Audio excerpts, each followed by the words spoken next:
Today's comics market is ripe with new titles by creators who are determined to get their books into your hands. My name is Onrie Compen. For the last decade, I've been making and selling my own creator-owned comics and dealing as a collector in live sales. My signature series, Yisun Shin, is the book that cannot be defeated in battle and has over 250,000 copies in print.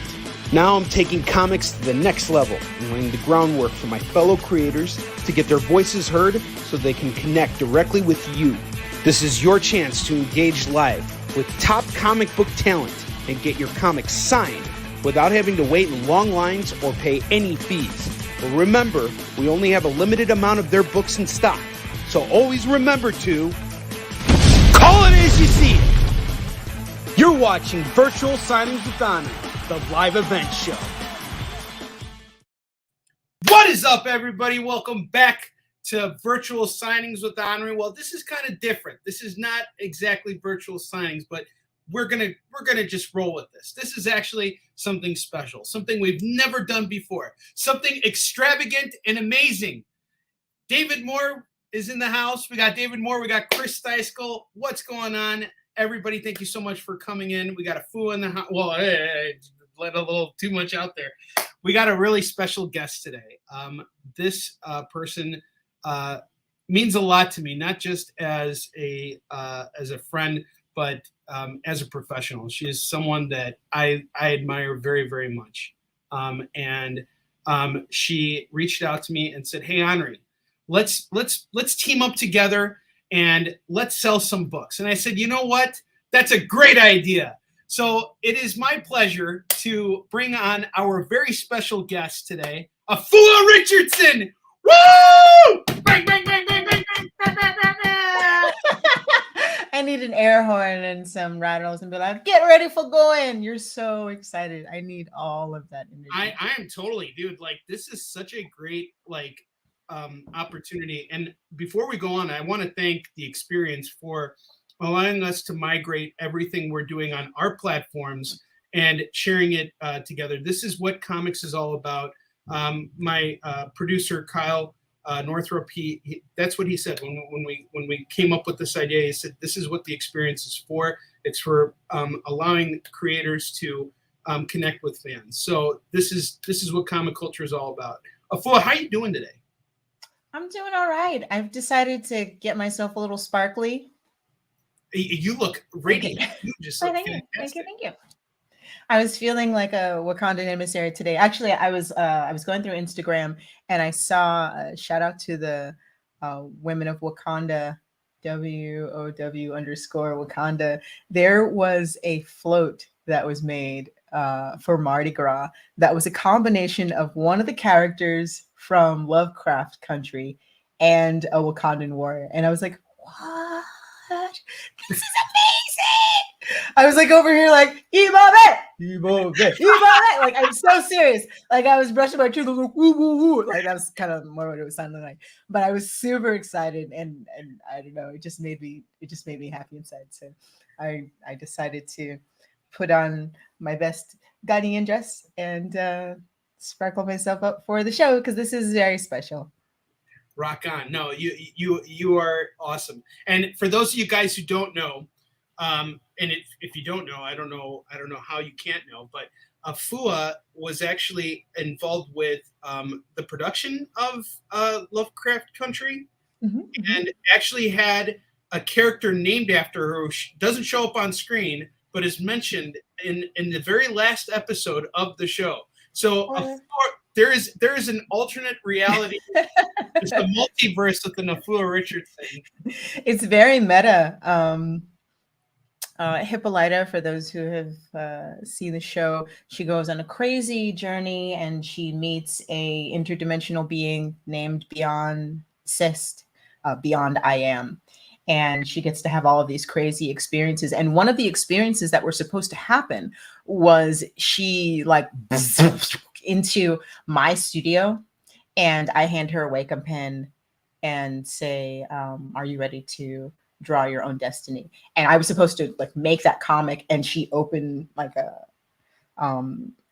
Diana opened that comic to that page. So her journey, all of her journeys were supposed to be documented in that comic.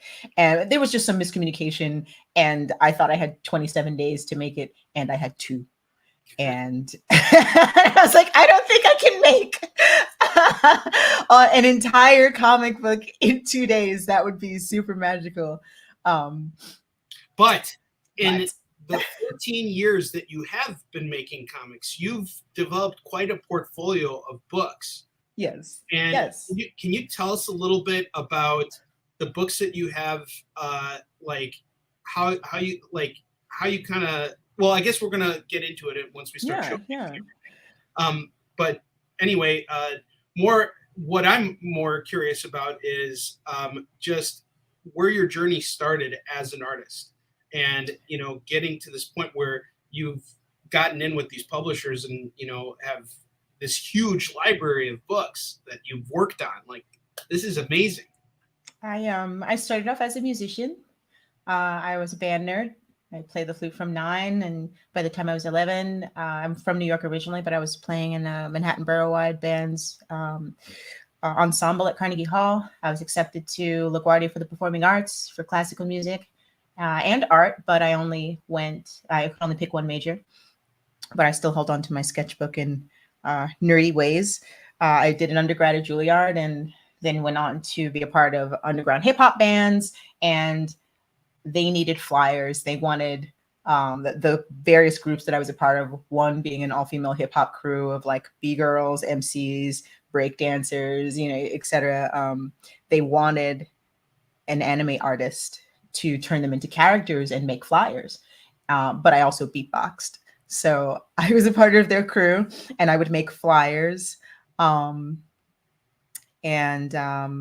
I just started meeting other musicians and going on tour, and art was very necessary for just my business and promoting myself. And I had all these different cards. That's why I ended up using Jane of all trades, because I had 4 different cards. It was like, here's my flute playing card. Here's my voice acting card. Here's my graphic design card. Here's my illustration card. And I was like, okay, look, I can't keep going to Vistaprint every time I employ a different passion. So I just got one card, and my name being AFUA, and people kind of like, oh my gosh, how do you even pronounce that? I don't want to touch that. I thought Jane of all trades would be kind of hilarious. When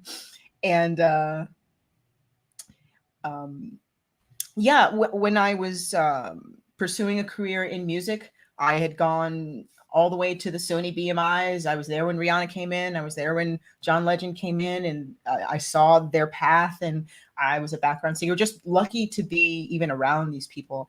And graphic design was something that, like I said, was just essential to my life. And I got invited to a comic convention because one of my older sister's friends was really into comics. And so I went to Big Apple Con and got to meet Travis Charest in person. I was like, he's right here. I don't have to get a manager, to get a demo, to get a meeting.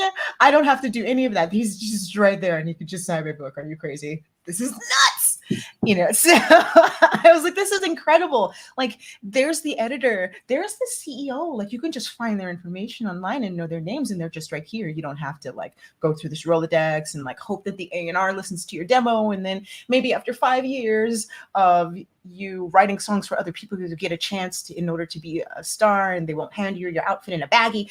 You get to be the author of your own fate, and you get to say yes or no to whatever project it is that you get offered to do. I thought that was absolutely incredible. And so I was like, wait, no, I want to be a part of this, please. And so I would just go to different artists, and they were kind enough to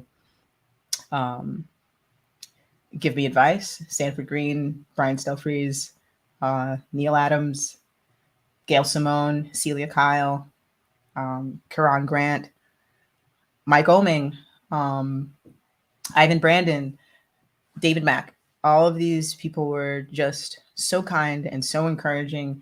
And I eventually started working with Ivan Brandon on his series 24/7.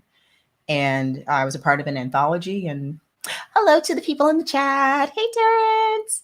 You actually got questions, but keep going, because we need to know this before we open the vault. We need we need to know this. So by the time I started working with Ivan, I had already been on tour as a musician. I got to open for Outkast. Sheila, I performed with Sheila E. I was on Soul Train. I performed with John Legend. You know, I opened up for them. I opened up for Alicia Keys. Opened up for Parliament Funkadelic. I mean, I got to just travel all over the place. And in some cases, I didn't even really have a place to stay. So I was just like, yeah, I'll travel the world. This is amazing. What am I going to do? Sit at home? And if I can do this and this is what I want to do, I absolutely will. So when I was off tour, I'd have a secretary job where there was a computer that had Photoshop. I was like, I'm going to learn how to do this because I absolutely need this. This is essential for me. And I started getting comic gigs here and there, my first being Half Dead, which will be on sale a little later. There's only one copy. Yes, it is. I was like, I'm sorry, I only have 2 copies, and you're getting one of those 2 copies. You're getting the one that doesn't have tape. That's how much I love you. That's how much AFUA loves you guys. But yeah, I after doing 24/7, I got to do Half Dead, and then I just kept going to conventions and just kept showing up with more work and acting as if I didn't have a lot of comic gig offers, but I wanted to see how fast it would take me to do things. So I would make mock covers. I love fashion and design and graphic design, and so I would make mock fashion magazines with video game characters, manga characters, and so on. And so when I posted up my site and just kept making stickers and bombing all over the city, and leaving postcards everywhere with examples of my work on it instead of plopping a big portfolio on someone's desk. Easier to travel that way too. I just eventually just started getting more and more gigs. Actually, as a matter of fact, I remember it might have been 2005 or so. I walked up to Mark Silvestri at San Diego Comic-Con, which was my first vacation in my entire life. I think I must have been like 26 years old. And it was a work vacation. It was. No, but just to be there, and just anyone who's been to San Diego, it's like a pop-up city where, you know, Hollywood is there, comic icons are there, you know, everybody is there, and you only have a few minutes really, and people are there to sell. You know, they're not really there to put you on necessarily. So I just wanted to keep that in mind. I wanted to respect their time, but also let them know that I was serious about being an artist. And so I handed Mark Silvestri my postcard, and he actually recognized Half Dead. It was a book that was an indie book that eventually got picked up by Marvel when they started doing their zombie series. Like everything was a zombie. It was just like zombie Hulk, zombie this, zombie that. That seems kind of unprecedented because, you know, typically an independent book doesn't end up at Marvel. So this is it's really interesting. I was very lucky. I was very, very lucky that, you know, my first like major cover, you know, shout out to Jim Bott, who did the interiors on that one and asked me to do a cover for him. It was eventually a Marvel book, and that I don't think I've seen that since. Marvel and DC, they tend to stick to their iconic characters, and they don't really bring in other storylines unless it's under their other labels, you know. Yeah, no, I think it's absolutely amazing. And here we are 14 years later after everything that you've been, you know, doing in comics, and you have this incredible library. And I just want to point out one thing before we start getting into this, because I can see people are very interested in us opening the vault. But I just want to point out one thing to you guys, to everybody out there. AFUA, I have never seen you really sell comics in bulk at conventions. You're mainly focused on, you know, the prints that you sell, you know, doing panels, and mainly what I notice a lot is your cosplay. I mean, you put so much effort and you know, like passion into that. And actually, there's a question from Trish. She wants to know what your favorite cosplay is for people who don't know you do amazing cosplay also. And Trish is really looking forward to meeting you in Kansas. Hey Trish, I think my favorite, or maybe the one that I've spent the most time assembling, because I kind of did a casual cosplay before where I would get, you know, some lightning bolt earrings from an independent creator on Etsy or something like that. And I'm like, wearing all black. No, I'm Storm. And I just kept finding pieces over time because I'm building my own series for Aquarius, the Book of Mer. And I'm really concerned with practical cosplay, you know, like, can a person actually swing their arms in this? Like, will this actually work out? So I would test it out and just kind of put things together. So I would kind of do my own version of the Dora Milaje, which for me, the reason that it was my favorite was because of all of the metallic makeup that I would put on my face. And then also, like, I would see little kids from everywhere and all over the place who would, you know, throw up the Wakanda forever hands, and they just little people. I'm like, really? my life.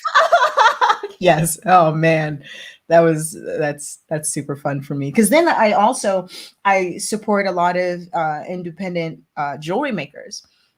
The Ndebele, which is the name of the ring necklace, and the ring, sort of the banded bracelets that is usually I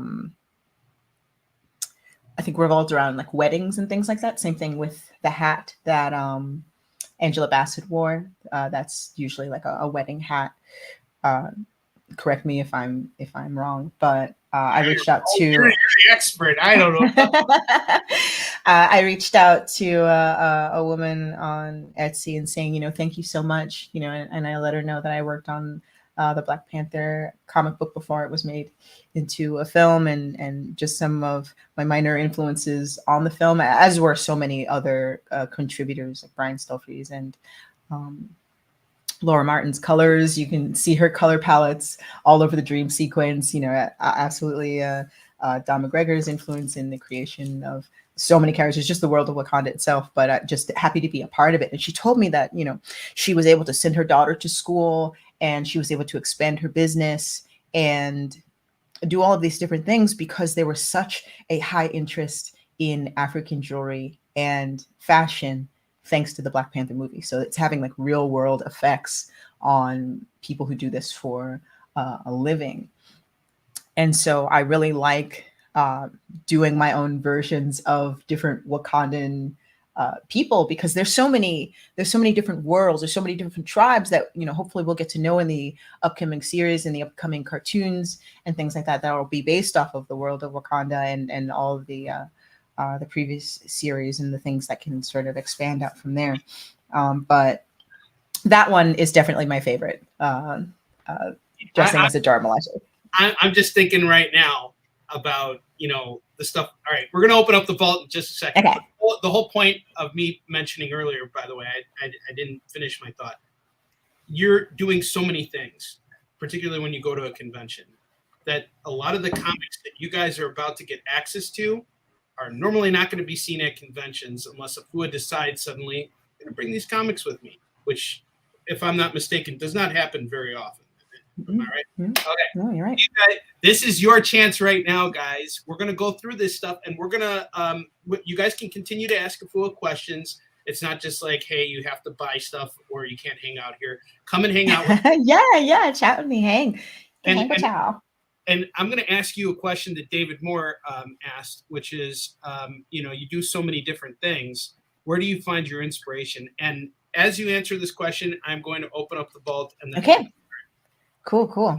So go ahead. Inspiration. Oh gosh, I am inspired by so many things, by music, by different cultures. I mean, I grew up in New York, so I was exposed to so many different groups of people. And I always lived so far away from my school. I had to travel through various parts of New York, and I saw all the divisions where sometimes people kind of stay within their own hood, they stay within their own neighborhood, in their own little environment. So they they'll travel out, but they kind of, go to work and then go home. They'll go to these different places and they'll end up staying within the same sphere of influence. But as a little kid, I lived on a military base on Governor's Island, which is a small island right between Brooklyn and Manhattan. And then I had to travel through the financial district. I went by bus, and I was traveling by myself at 9 or so. And so I'd take the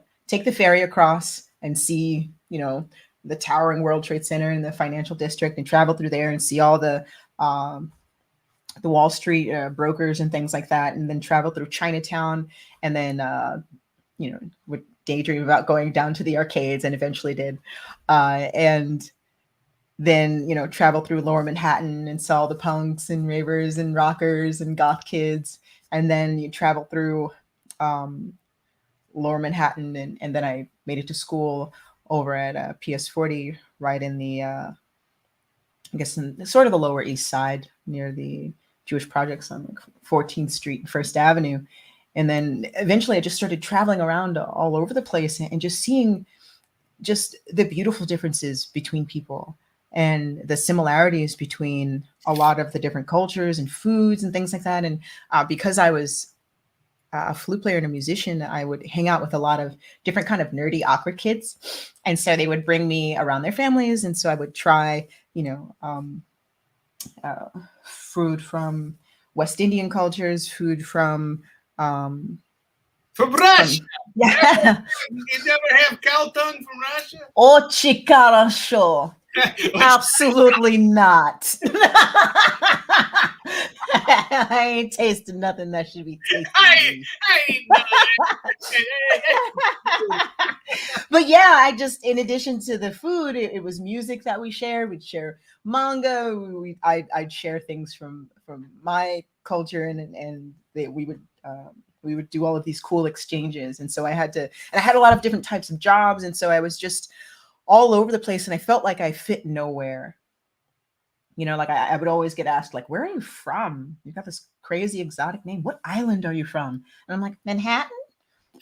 That same thing happens to me too. They're like, hey, Ornie, where are you from? I'm like, that's not my name, man. Go. First books we got up here.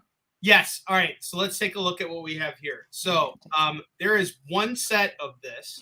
And if who's going to talk about it real quick, and then you guys get a chance to claim it. In order to claim any book in the vault, all you got to do is just type it in the comments, and that's it. It's that simple. And keep in mind, guys, some of these books, there's only one set of these. This first set of books here, there is only one set of this. And we got it. Afua's going to tell us all about this in just a moment. Even if it gets called, she will continue to tell you guys about it, because we're all fascinated to hear about this work and why it's important to you and how it all came to be. We have the Native Classics African American graphic novel. This is a set of books here. We got one set, guys. Each one is going to go for $40. We're looking at $80 on the set. Call it as you see it. Call it as you see it. That's it. Just one set. It's not one, it's both. You got to get them both together as a set. $80. There is going to be a wide range of stuff here, guys. So even though this is the high dollar book here, there's going to be stuff you guys can get for something for much less. If you guys want it, Walter Brown, are you calling the African American classics? If so, you just claim it. You are. Oh yeah, is there like a catchphrase they should say? Like, I think what they should do, and this is what we always do in claim sales, is the title of the book. So, okay, that has been called by Walter Brown. All right, so we have. Thank you, Walter. And then we okay, so Walter called it. I'm going to mark this down, Afua. But in the meantime, why don't you tell us about this book, because it seems very, very important. And go ahead. Okay. Classic Comics is a publisher that takes classic stories and authors and republishes them in comic book form. So I was commissioned to work on African American classics. This is some of my earlier works. I want to say I think it was published in 2014, maybe even earlier. So this is super super early work for me. This was even before I finished Genius. It might have been, I can't even list which, um, in the order of publishing, like when this was. But what they did was they hired African American writers and African American artists to reimagine poems and stories and various works from, W.B. Du Bois to Langston Hughes, and reimagined them in comic book form. So African American Classics is a graphic novel that has a bunch of short stories in them. And I did the cover for that one, and then 2 pages on a poem on the inside. And then Native American Classics, I did a longer story inside, but I did not do the cover. And that was Native stories and legends, and either myths that were pertaining to different nations, different indigenous nations, or events, historical events that have happened that were documented by Native American historians who wrote down, different things that have happened. And my story was about the ghost dance, which was essentially all of the nations coming together and honoring the dead and wondering why their great spirits had failed them in battle, and why their people were being massacred, their stories were being lost, their people were being torn apart, and their groups and land were being scattered, and they thought it was because they had lost touch with the old ways. So this was a way to peacefully say, okay, we understand that our way of living is being lost, and we are honoring not only the ones who were lost along the way, but our way being lost. So it was nations coming together and doing this ghost dance, and it was very beautiful and heartbreaking of a story. So it's some of my very early storytelling, and I was really honored to work on it. And so later, when working on Indigenous classics and or Indigenous voices and so on, I think Marvel only ever knew that I was Indigenous because of this series and my speaking about it. So, yeah. Incredible. And, I want to harken on something that, has been pretty big in the news lately about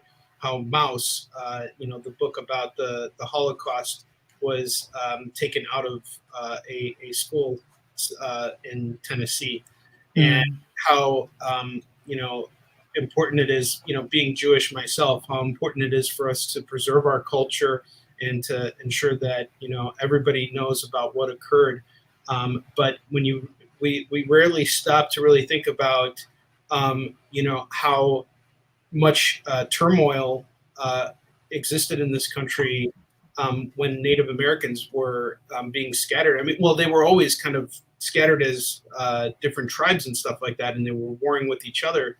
But seeing how all of this stuff is, it's all just as important. It all goes hand in hand.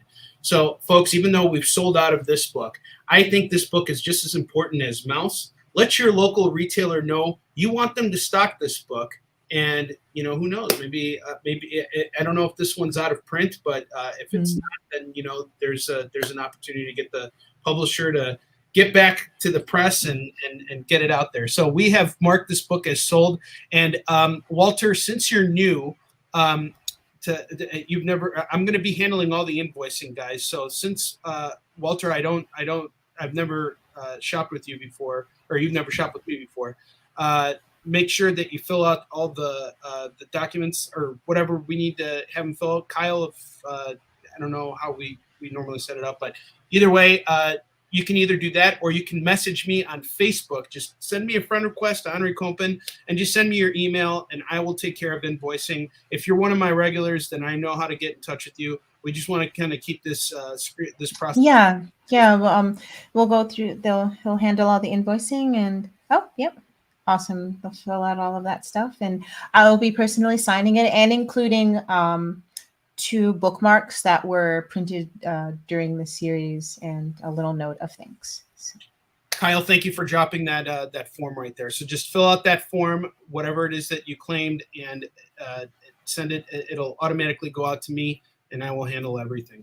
Okay. Awesome. All right, now let's move on to this. This is one of my favorite covers, and I think I might have a couple of these somewhere stocked away. But good news is that you seem to have a couple of these, so I don't think we have to worry about people fighting over it. I have quite a few of these. This is my cover for All-Star Batman. It's an unfortunate story because I was supposed to work on an All-Star Batman book, but I ended up slipping and falling and injuring my neck. So they were still awesome about having me do a cover.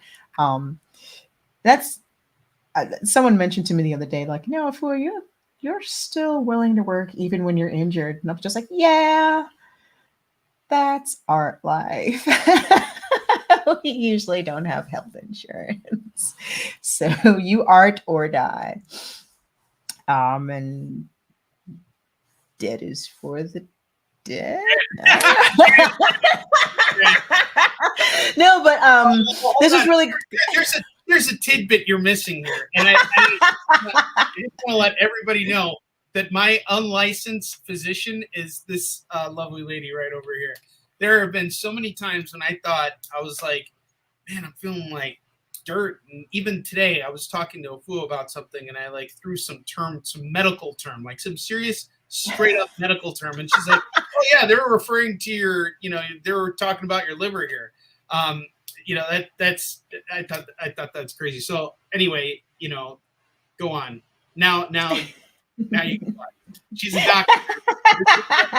My nickname is Dr. Fu, only because I really like looking into different health and various ways to heal the body through food and so on. I am not really a doctor by any means. I did want to become a biologist when I was a kid, and then art and music happened. So I just became a doctor of music, though I have no accreditation. Don't follow me. No, but I really try to help as much as possible. But there's a deeper story here. You hurt your neck, and you're working on this book, and so what did you do to get better? How did you get through this? Honestly, I did not get better until this year. There was really nothing that I could do. I didn't really have the means to be able to see a doctor, so I would just ice my neck. I would hang upside down on an inversion table. I tried doing yoga. I eventually found a chiropractor, and they were helping. But by the time I started working on the series, I literally had Batman neck. I couldn't turn my neck more than this. Batman neck. Seriously, because his bat cowl is super stiff here. So if something is stopping your neck and is attached to your face, then you're not going to be able to move your neck around unless it's rubber. So I couldn't if I dropped a pencil, it was where are they? I couldn't I couldn't move my neck around. It was so bad. And I had to tell Scott Snyder, I was like, Scott, I am so sorry, but I am not going to be able to work on this series. My neck feels so bad. And I just didn't, outside of my colleagues and so on, I just didn't really tell anybody about it. I would just I was maybe too embarrassed or whatever it was. I didn't want it to be an excuse that I couldn't move forward. But in some cases, I literally couldn't sit over a desk and do this, for very long. So I do a lot of covers, or I did a lot of covers, because doing sequentials was physically painful for me. And I work in vectors, and it's an incredibly meticulous process. So this cover for me was their way of saying, we love you, AFUA. Get better. And not only is it that, though, it's a retailer exclusive, which is yes.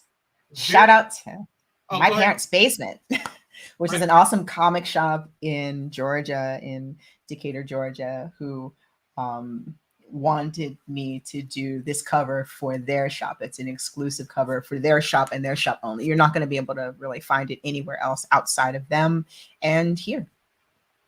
Excellent. Yeah. Sorry, I didn't mean to cut over That's you. okay. You're fine. You're awesome. Okay.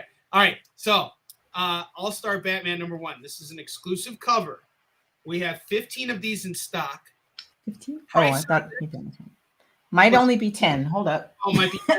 Yeah. Let us know. Maybe sure of that.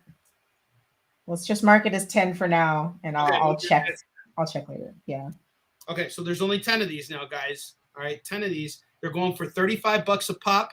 Again, remember, what drives up the price of a collectible book is a couple things. The first thing is the scarcity.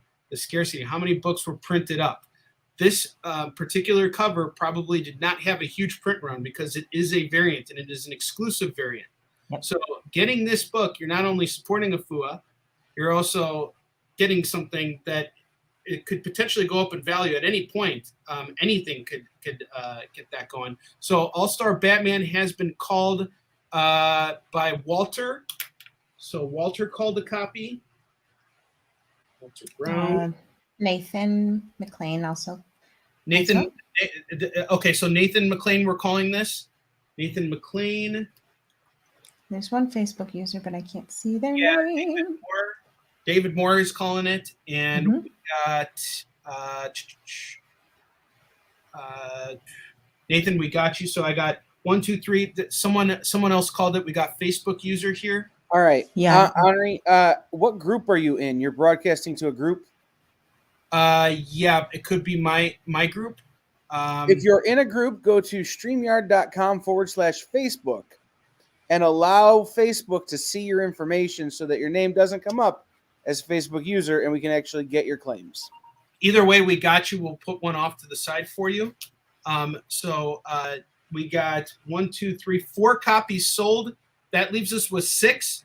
You guys can call these at any point throughout the course of the show. If you want to see the All-Star Batman cover again, we can certainly show it. But as of right now, we've sold 4 of these. We got 6 of them left, and there's still so much stuff for us to get through, guys. There are so many books here, and just such beautiful stuff. So All-Star Batman. My stories. No. Your stories are great. This is just amazing stuff. Yes, she is producer of the year, Joe. She is doing so much stuff, and the fact that she is powering through this with neck injuries and all kinds of stuff and figuring out everything. This is sorry. And by the way, David Moore is in Georgia too, so it feels right for him to have this. So that's fantastic. Alien. All right, so we're going to move on. The last person who claimed it, if you want to just drop your name in the comments, since you're just showing up as Facebook user for now, you can let me know your name, and I will pull that copy off to the side for you. The Aderies are. I was saying stories. The stories are great. I'm really Excellent. I speak typo, for I am typo queen. I just stuck on my words all the time. I'm a stumbler. All right. So, AFUA, what's this next book? Black Magic by Greg Rucka and Nicholas Scott. I did a variant for #3. You'll notice as we go along that I get hit with a lot of #1s and #3s, 1, 3s, and 13s. Don't know why. Don't understand it. It's awesome though. It's fine. 3 it is. Hooray. Oh man, Nicholas Scott, if you don't know, she's an artist. I believe she's from Australia, and she is one of the best artists in the industry. Holy crap. When they sent me the covers, the interior pages on this, she hand painted them in watercolor. And it's about an occult police officer, and whenever she uses magic, the entire comic is mainly in black and white and hand painted, and whenever she uses magic, like that's when things get colorful. I mean, it is just such a stunning book, and I've redrawn the thing like 5 and 6 times over. So I'm eventually going to be selling the originals to that, because once she showed me those pages, I was like, "Ugh, there's no slouching on this. Oh, my feels. How am I supposed to go on? Like, this is so beautiful. It's painful." It's like, Nicholas Scott is a beast. And of course, I love Greg Rucka's work, and it was just super great to work on this. And with this particular cover, I in the foreground, I think it was very close to the time that I had actually tried ayahuasca, which is a plant that exists in the Amazon. And I went through a ceremony, and there was a doctor close by and was with a shaman and all of that. It was a very transformative experience. It is also very perilous. So like, do not take that recreationally. I saw all kinds of things and brought a journal, but in the foreground, there's a little jar, and it starts to say the scientific name of ayahuasca, which, you know, has to be synthesized with the root and the branches in order, you know, in order for you to have a psychedelic experience. But man, oh man, oh man, oh man, oh man. And shout out to Graham Hancock, who inspired even just attempting that. But yeah, absolutely. Ayahuasca is definitely not a Well, you know, it's not a joyride, guys. This is not a recreational, like, woohoo time. It's a, hey, you need to maybe reconsider your life kind you of know, thing. that's It's like, I've always wanted to try something like that, because, well, you know, I honestly think that there is a project or a story that I have to tell that can only be unlocked if and I've tried this, and of course I'm not you know, saying, hey, you know, Kyle's like, no, you didn't. only if you enjoy vomiting and diarrhea. Yes. Well, not necessarily ayahuasca or anything like that, but like, I mean, you know, like Maybe a sweat lodge. yeah, something like that. I don't know, just one of those, like what you were saying, a transformative experience. You know, something that none of that Amazon marijuana, but Amazon marijuana. Henry's got plenty of mushrooms. They just don't do much. It's you got like right portobellos. It's not going to count. Yeah, portobellos doesn't cut it. But like, no, but seriously though, I mean, I always wonder about this, like the creative, you know, what it unlocks for you creatively, the right experience, not going with the hardcore stuff, but you know, you've it sounds like that kind of experience is what you had with this, and you know, kind of. Was it a there good were a lot of things. I don't know if you can say good when you're experiencing something like that. I mean, to be perfectly honest, it was necessary. There was a lot of things in my past that I think I really needed to confront, that I had just sort of said, hey, I can't do anything to change that. I'm just going to move past it. And I didn't process it.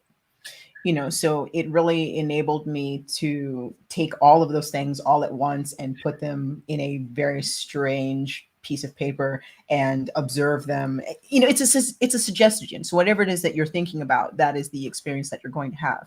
But unfortunately, I saw a giant snake that was the size of a bus that had a bunch of jewels in its face, and it laughed at me. So there was just all these weird things that I saw, because I have a very inventive mind. And then I want to see that stuff too. No, you don't. I was terrified. Okay, like my arm turned into a tree branch, and a giant African cockatoo plucked out my eye because I was seeing wrong. No, you don't. It's the coolest thing. It's not cool, man. I am Groot and like smack a bunch of people with your hand. Yeah, no. I barfed and cried and just saw terrible, wonderful things. Yeah, and a lot of the experiences that I had, I'm actually putting in the Book of Mer, because the oceans of the subconscious and the unconscious mind are some of the other sea stories that I'm going to be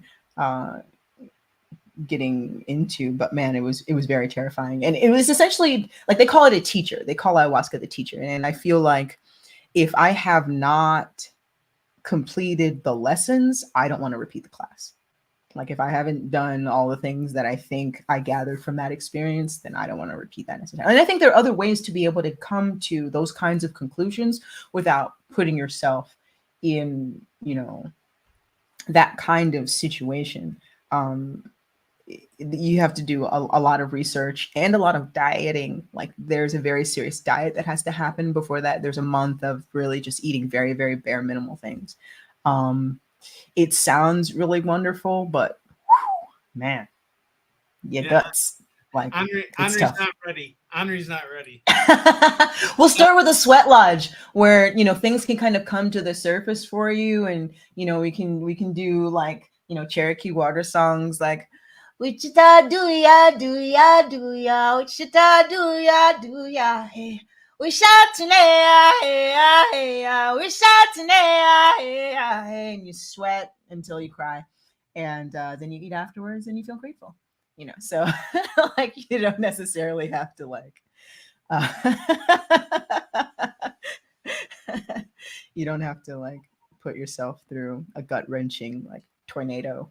Well, I was just so captivated by your lovely singing voice. I really am. It's just like every single time I hear you sing, it just calms me down. Like, you got a very wonderful voice.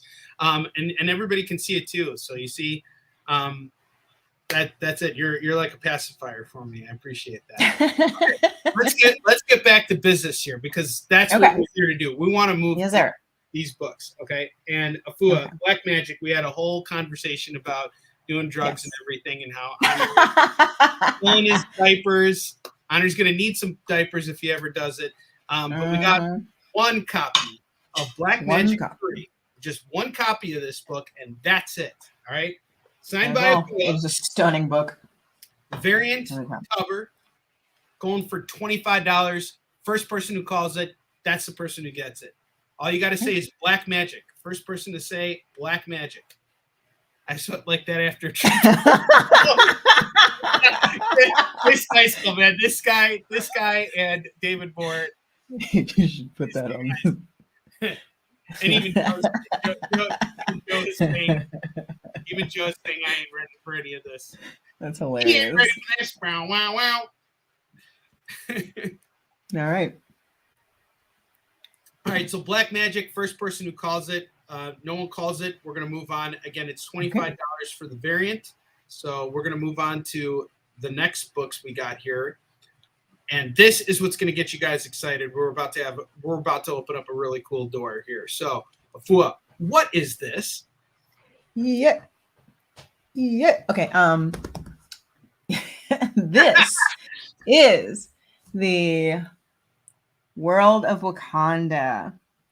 Now, these are issues 1 through 5 that I did the covers for, and inside issue 1, I did a short story. And thank you to everyone. Shout out to Dr. Fu's lab, the folks who were there with me while this was being made. I was originally slotted to do one variant cover.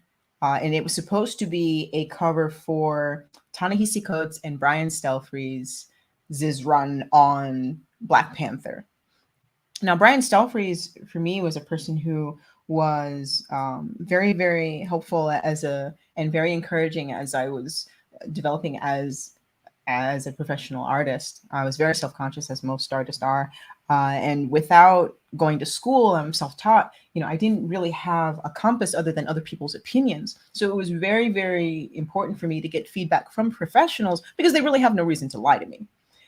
Honestly, they didn't want to coddle me. They were just like, hey, this is great. Work on this, this, and this. And I absolutely, took a lot of their advice to heart. But with these books in particular, when I found out that those two were working on Black Panther, which at the time was a character that I felt like only the people who were into Black Panther were really into him. I remember having his little Marvel trading card, and I was like, who's Black Panther? And before Don McGregor had gotten his hands on him, he was just a guy who provided tech for the Fantastic Four. And Don McGregor was really the one who built the world, built, like created Killmonger, created Queen Ramunda, and essentially said, if Black Panther were to exist in the world, this is what he would be doing to protect his people.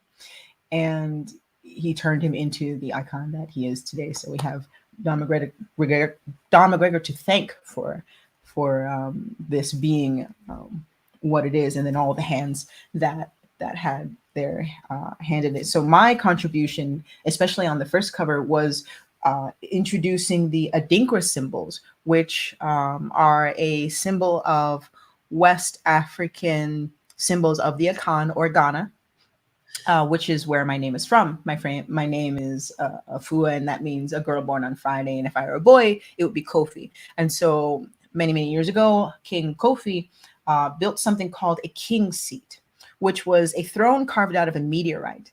And his neighboring nation to the east had a king's seat. So him being a king, he thought it was fit to make a king's seat for himself. And doing so caused a war between his people. And to end the war, he sacrificed himself, and he made a cloak, a shroud with these symbols embedded on them. And each one of them are dedicated to a different philosophy. And so the ones that I chose for Black Panther was Nea Ope Se Obedehene. And it's a little hard to see behind him because it was printed so dark. But it means he who wants to be king must first learn to serve. And I thought that was absolutely perfect for what the Black Panther had to face, which was while he was away in America helping the Avengers, Wakanda fell into disrepair in the vacuum of power. And so each one of these covers have different symbols that are attached to them. And so with every single individual issue and with every group, there's going to be a postcard, which we have here, that translates each of the symbols and their meanings. So every single copy of Black Panther that you get will have one of these cards signed by me. And of course, all the books are going to be signed as well. But I made these cards to be able to translate them. And it was really cool because Ta-Nehisi Coates, like after I had turned in the very first cover, because I didn't hear anything for a while. Like usually after a couple of months, you know which variant cover and issue it's going to be. And I didn't hear anything. And I was like, oh man, are they not going to use it? And I get a message saying like, okay, Afua, so we're not going to use your cover as a variant. And I was like, oh, heartache, was it not really that good? Oh no, I put so much into it.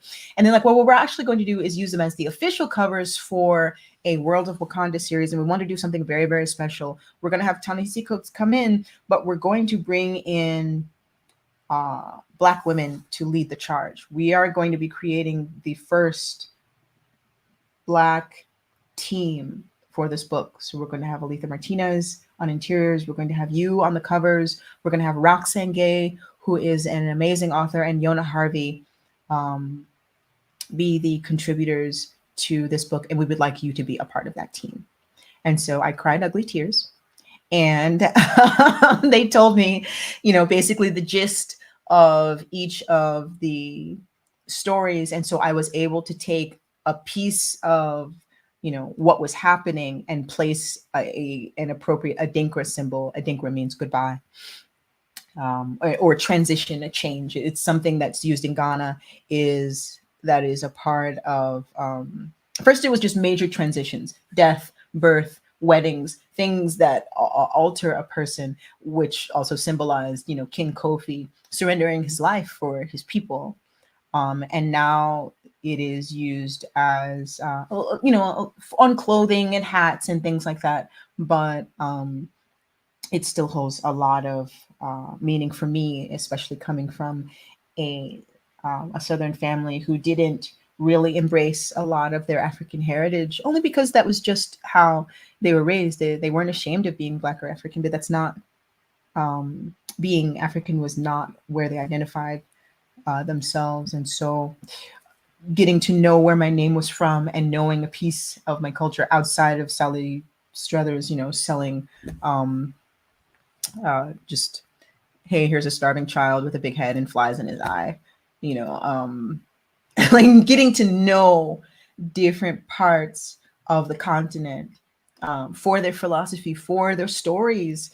This meant a lot to me and putting a piece of me inside the book, and then also hearing later from the CG team that my designs were considered when making the film, and also the language that is the Black Panther language was based on the Adingra, and I was the first person to introduce that into the world of Wakanda. So I'm very proud to have dropped my tiny drop of water into the giant ocean that is Black Panther, the world of Wakanda. So yeah, You are this is a set of I'm just gonna say what we're all thinking. You are awesome. You are just so awesome. You are the best. And now there's the section of Onrie's cutting in. I got my. I just want to give everybody a chance here to call this set of books here. Now, I'm cutting in from the perspective of the collector. Now, I'm speaking to you from the collector standpoint and from the standpoint that we only got 2 sets of issues 1 through 5 here, and that's it. If I'm not mistaken, is that right? AFUA? That is correct. Okay. Yep. 2 sets. Each one comes with one of these really awesome symbols right here that AFUA sets of cards. So there'll be maybe 1, 2, 3, 4, 5, 6, 7, 8, 9, maybe about 10 cards in total, 9 or 10 cards in total. And the first cover has 3 symbols, so you'll get 3 cards. So for every book symbol, if there are 2 symbols, you'll get, with each of the sets, you'll get every card that I've made that is associated with that. Okay, 2 sets. Each one is going to go for $95 today, folks. $95. We only got 2 sets. This is a steal. Now, from the collector standpoint, let's remember what is key about these books, right? Issue number 1, we got the first appearance of the Zola Mistress. So you got a first appearance here. We got a new Black Panther movie in the works. Black Panther World of Wakanda is called by Walter and Nathan McCain. Thank you very much, Jim. For those of you guys who missed this, I'm just going to point out real quick that we have multiples of a couple issues here. So issue 1, there are actually 6 of these. And since they are being signed by AFUA, so AFUA, is that 6 on top of the 2 sets that we just sold? Okay, yes, so there's 6 left. First appearance of Zola Mistress, signed by AFUA for $25. That's it, $25. And you get the first appearance of Zola Mistress, signed by the artist, 6 copies, first 6 people. That's it. Danny, the sets are sold out, but you can still get issue 1. We have there's 6 copies of those. We have issue 3 going for 15. We got issue 2 going for 10. There's lots of issue 2s. So if anybody want an issue, and here's an opportunity for those of you who want to support AFUA but don't have like a big wad of money to spend, which is totally fine. We understand this is a show for everyone. We took you guys into consideration. There we have 45 copies of issue 10. Or sorry, issue 2. Yep, and those will come with a card as well. So and you're getting the card. Symbols. $10, guys. $10. That's it. That's how much it is. And guys, remember, we're already at the top of the hour, right? So we got 1 hour left. Once the vault closes, it's closed. That's it. That's it. Knock on it. All right. So we got issue. The only one we're missing, Danny, is issue number 5. But I can do my best to track down issue 5 for you. We can do a set of 1 through 4. We can do 2 sets of 1 set of 1 through 4. So Danny, if you want to call the set of 1 through 4, go for it. Brent also called a Batman. Okay, Brent is the one who called Batman. Okay, Brent, I got you. We can now see you. Okay, Brent. Sorry, I'm chewing. I love apples. You're all good. This is the time for you to rest your voice. Okay, so we got a claim set for 1 through 4. So 1 through 4 has been called by Danny. And we have 44 copies left of issue number 2. 44 of issue 2. I have 1 issue 3 left, and I have 5 issue 1s. So anybody else who wants to call issue 1, I highly recommend this. Matter of fact, AFUA, hook me up. Let me get a issue 1. I want it myself. Copy that. Just put yourself down. I'm putting myself down. Name yourself. Name yourself. I named myself. I love this beautiful book. All right, hang on. I don't know why I did that in like James Brown, Express Yourself. Like, express yourself. I think music all the time. Like when people say things and it happens to be like the lyrics to songs that I know, like I can't help but like sing it. So forgive me, that's gonna happen. I do that. We do that all the time. I'll call up AFUA and I'll sing songs to her too. But my voice is so bad that she's like, "What the hell is he?" That's fine. I love it. It's great. Blinded by Yes. light. I do that to her all the time. No, I don't do that. Yes, I will be selling a set of Genius and Totally Awesome Hulk. We got some coming up, so we'll be moving along. Okay. All right. We're oh, by the way, now before we move on from World of Wakanda, we do have 2 copies of the trade available, which collects yes. all of the books. We have 2 trades. Each one is available for $30. So 2 trades. If you missed out on issues 1 through 5, that's okay. You can still get the trade right now. There's 2 copies of the trade. Call it as you see it. $30 on each of these.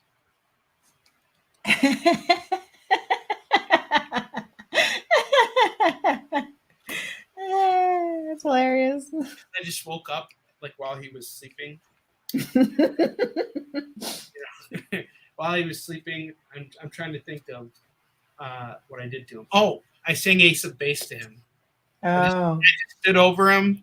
All right, looks trade like Joe Curry's got a trade. Thanks, my man. Joe Curry, thank you very much, sir.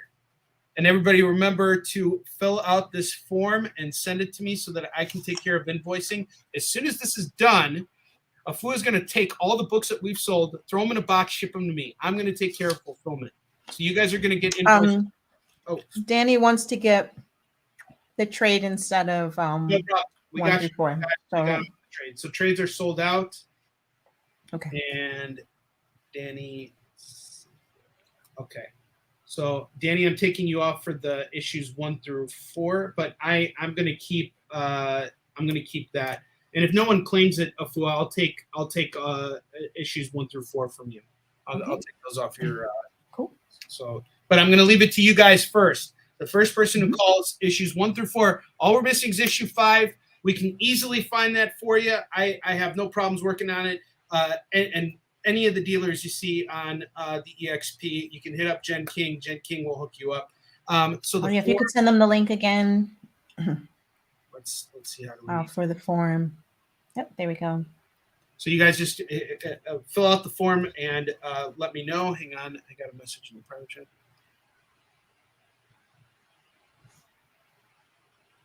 Yes. Oh, have I checked my inventory? Okay, so Kyle just messaged me and asked if I have World of Wakanda 5. I don't think so. I think I have. Maybe I might be able to check my inventory and see.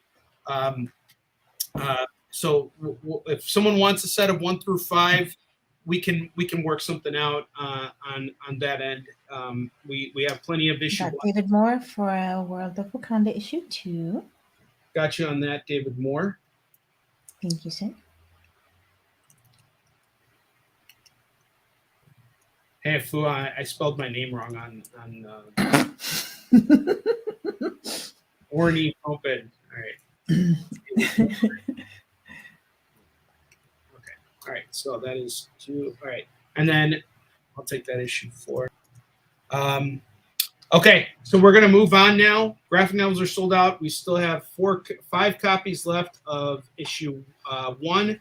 We have 1 copy left of issue 3, 43 copies of issue 2, and technically I'm going to claim that issue 4. So no, one of you guys wants it. All right, let's move on to the next book. Tell us about this guy here. Captain America and the Mighty Avengers in 2013 or 2014. Falcon was given the rank of Cap. And I was a part of that variant series for another number 3. Isn't that crazy? I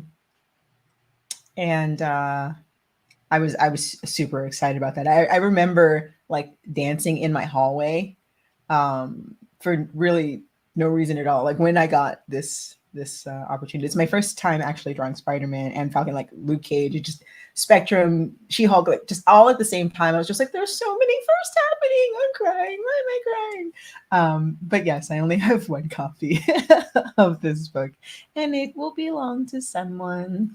I was I don't know.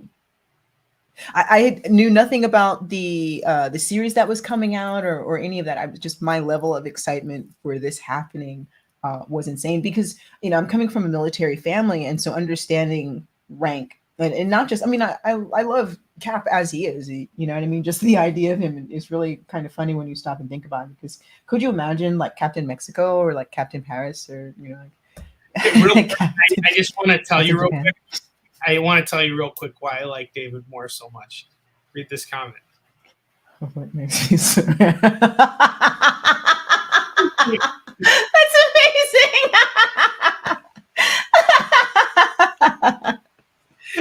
All right.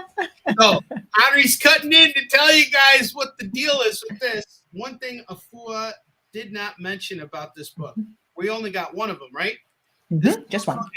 1 in 25 ratio variant. Mhm. Means that a comic shop, in order to get just one copy of this, had to order 25 copies of the other one. So this book is scarce, okay? And it's coming signed to you by AFUA. We got a killer price on this book, $35. Call it as you see it, one copy, and that's it.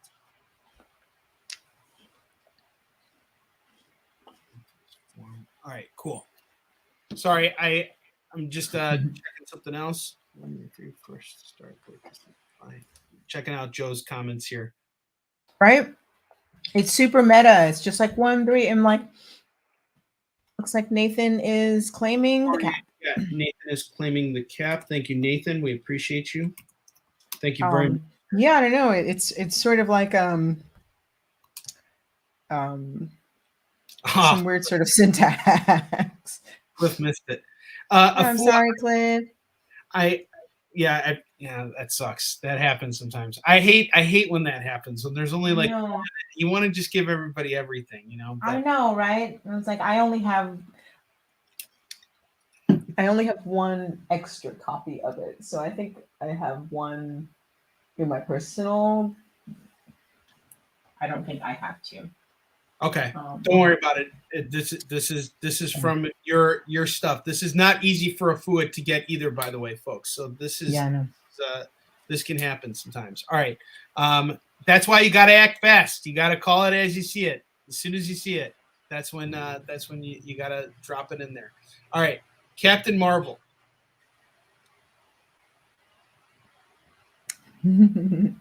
Alrighty, Carol Danvers. When I really got started at Marvel, I was a part of their sort of women in comics, I guess you want to say effort. They were highlighting a lot of the women who had already been there, and a lot of people, especially at that time when this was made, there was a big complaint that there weren't enough women in comics, and this was kind of a hand waving, like, hello, we are here. We just, all you see is our last names, and so you don't know what we look like. And so there was a really awesome promo push to say, hey, look, these are the women who are behind many of the books that we produce. And so this was definitely a cover that I spent a lot of time really contemplating on. Like when I do my sketches and things like that, I'll go through a lot of different iterations.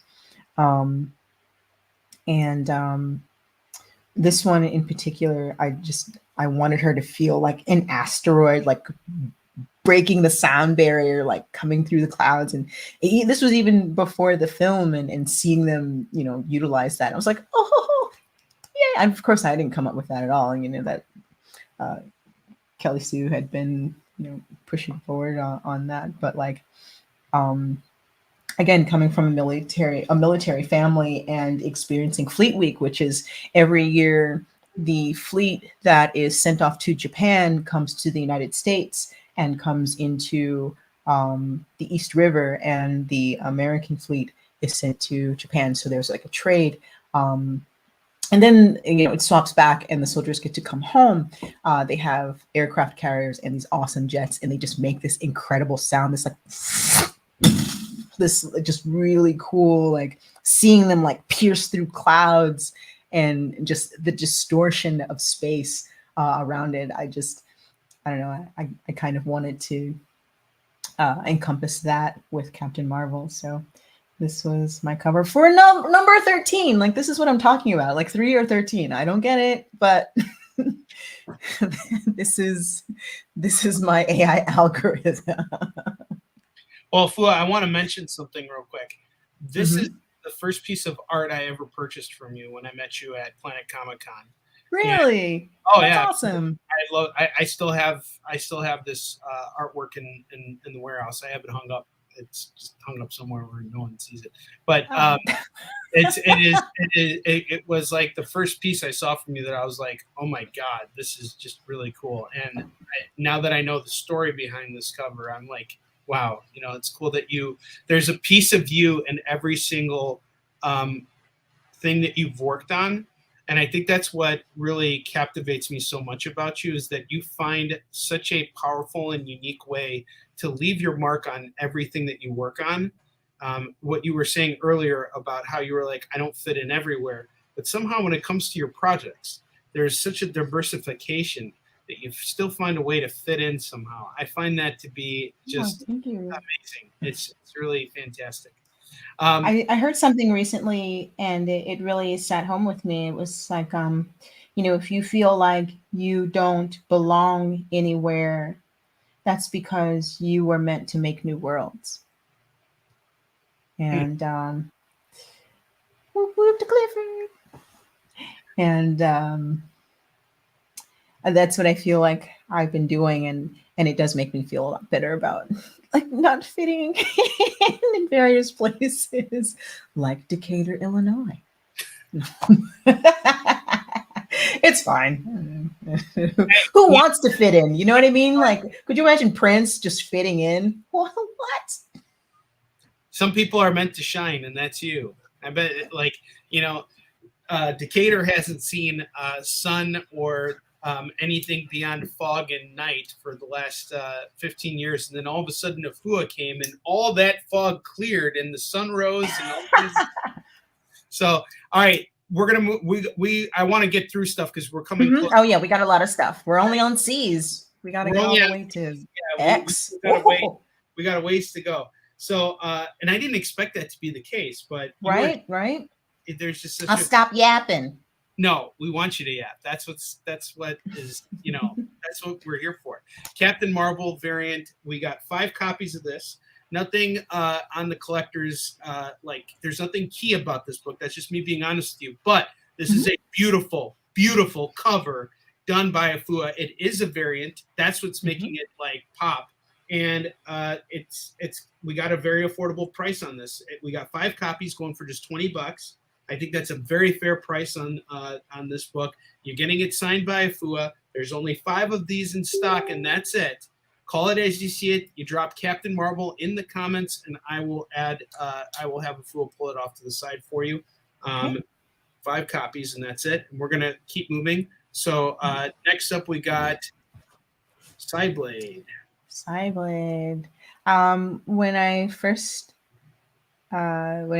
got started doing comics full time, I was of course working on Genius, but I did various projects here and there, and one that I participated in was Cyblade, and Rick Mays, whose work I absolutely loved, from Kabuki on David Max Kabuki, did the interiors for this book, and there was a flashback, sort of dream sequence or whatever that I did a few pages for in this. So this is, again, very early works of mine. I can say maybe late 2000s. And it's something that a lot of people don't even know that I was a part of. And so, Cyblade issue 2. Yes, right. The cycle has been broken. a number two, a ghastly number two. But yes. One copy yes. of one Only copy. one. One Yep. copy going for 20 I don't bucks. even know if I have another copy of it. So yeah. Oh, okay. So this is your only one. So guys, Amazing. keep in mind, AFUA's this is her either her comps or stuff that she's actually had to go out and get. Mm-hmm. That's what she's hooking you guys up with right now. These are her personal copies from her vault, which is only going to be open for another 45 minutes. Ship what's up. So Cyblade number 2 is going to go for 20, signed by AFUA. And we're going to move on to the next book just so we can start to kind of get through stuff. But even if we don't, Kyle just messaged me and said that he's got an idea. But AFUA, tell us about this lovely cover. All right. This is my very first DC gig. And so what DC would do is their holiday specials where they'll kind of, bring in their new artists and new writers. And so I did a short story in this one shot in February of 2009. It was a gosh, what was who is the character? Who is the character you were? Like Shazam. Oh, Shazam. Oh, okay, cool. Shazam and abracadabra. Yep. Yep. Awesome. Oh, well, if you've got that book, then you've got my work hidden in there. So. Okay, we got 2 copies of the holiday special going for 65 apiece. 65 apiece. There are 2 copies, and we're done with it. This is a very special book to have. Call it as you see it. It is a one-shot. Call it as you see it. 65 on that. AFUA will sign that for you. All right. We are going to move on to... Clifford has claimed the DMC. He was like, I just want it. Oh, okay. You want the DMC. All right. All right, cool. All right, this is next. Go for it. What are we doing with DMC? All right.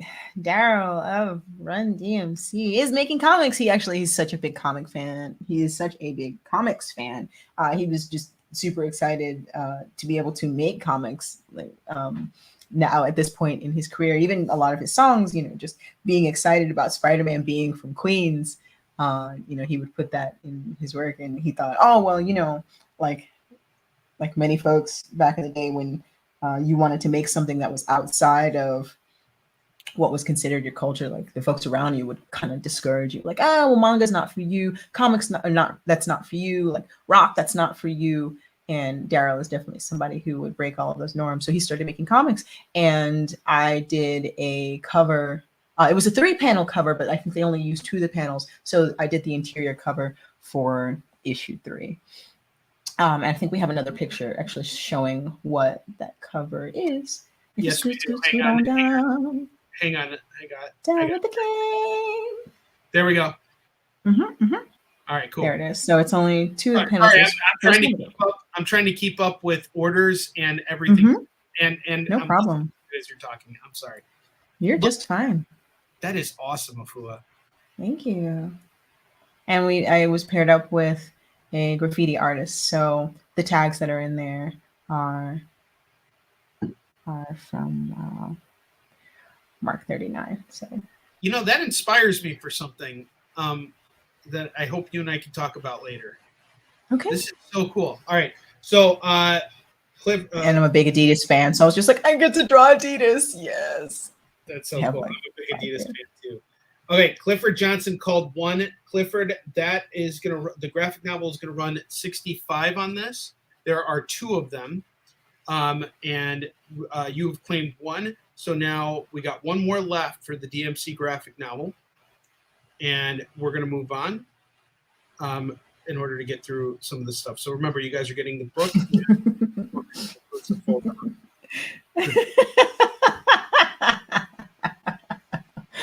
I feel you on that one, man. Okay. All right. We are quickly moving along. All right. Faith in the Future Force. For a time, I did a lot of work with Valiant. And we'll have a couple more covers from them a little later. But this cover was actually supposed to be kind of like a Back to the Future type cover where I was doing a long series, and I think one of the characters ended up dying off. I mean, it was such a weird situation, but essentially it was there's so much room on this cover because there was supposed to be room for like 12 characters, and it was like number 3 it's the same character or the same characters in the same position, and then here's another character, and then here's another character, and then here's another character, and I forgot what happened, so I just ended up doing yet another number 3. It's fine. So this is yes. I have a quick question for you. So I don't have for some reason the quantity on this book is missing. How many copies? Oh, okay. I only have 1. Oh, okay. So 1 on this. Okay. Now again, can I tell everybody what this book's going for real quick?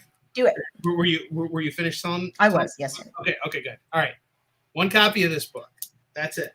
For those of you guys who want to come on here and support AFUA, this is your chance to get in on something for a great deal. This book is going to come to your house, signed by AFUA for only $10. $10. We got 1 copy. 1 copy of Faith in the Future Force number 3. Support my friend here. Let's get these books sold.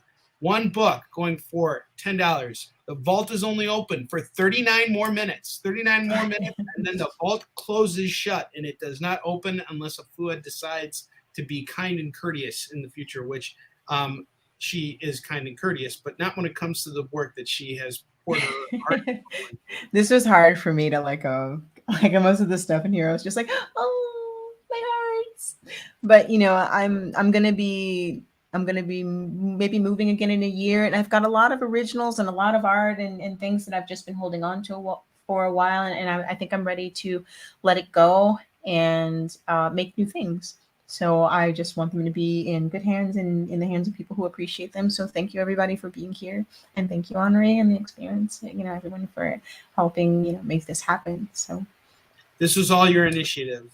We just all are carrying out the Queen's orders. That's all.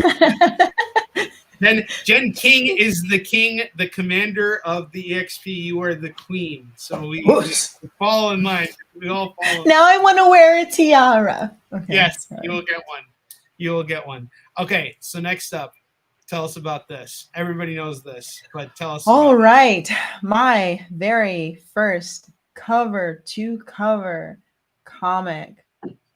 This was when I let go of my 9-to-5 at a jingle house, being a secretary / voice actress / singer or whatever else, and started doing comics full time. Literally 6 months after I had been, let go from my job, and I had gone to San Diego Comic-Con. I was on a very short list that Mark Bernardin had. It was me, Kari Randolph, Brian Stelfreeze. And thankfully, those 2 were not available. And this book for me was so personal because I was going through so much at the time. I left my home in New York, and I was going through so much, and I was in the hospital and all kinds of things, but they stuck with me during it. So for pilot season, which was 6 one-shots compete for a chance at being an ongoing or a mini series, my series Genius won against the other 5 really amazing stories, and even the movie Columbiana I believe was based on Genius, because they had gone to Zoe Saldana to pitch this as a film, but they in turn kind of made something very similar to it. Because the comic hadn't come out. And then when the comic actually came out, the timing was incredible and terrifying because of all of the turmoil that was happening in Missouri. And there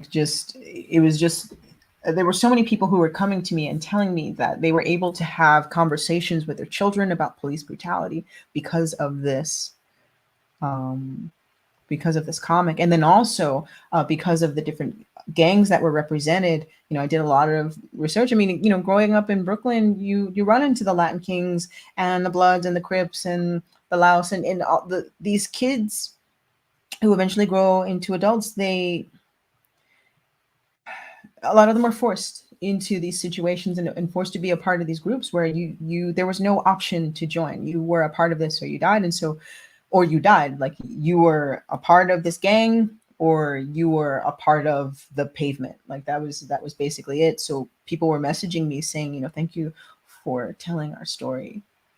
Thank you for finding our story important enough to tell. And so this is about a 17-year-old and very quickly turned 18, tactical genius who was born in South Central, dismantled the gangs and said, look, you know, you are fighting against yourselves when you are a part of a system that uses you as cannon fodder to feed their police prison complex. You are a quota, a stipend for the government to allocate, you know, to your own imprisonment.